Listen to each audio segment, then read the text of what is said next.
Fordi han ikke bare døde på korset, men han stod op igjen den tredje dagen.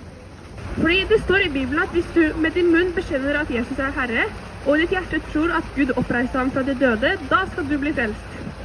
Og i Bibelen så står det at dersom vi bekjenner våre synder, så er han trofast og rettferdig, så han tilgir oss alle våre synder og renser oss fra all urettferdighet.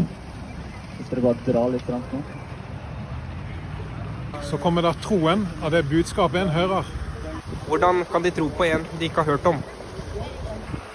Dette valget er så viktig fordi at når vi dør, så tror vi på at det er en evighet, for det står i Bibelen at det er en evighet, enten i himmelen eller helvete. Og de gode nyhetene, det er, at hvis du og jeg vender om, det betyr altså, at hvis du er på vej, så vender du om fysisk. Du vender om fra din synd, og så vender du dig til Jesus og siger, Jesus, nu vil jeg tro på det du gjorde på korset. Nu vil jeg følge dig. Han tok alle disse syndene, renset oss. Klarer du at se, hvad der står? Tilgivelse, fantastisk. Dette er Guds gave til dig.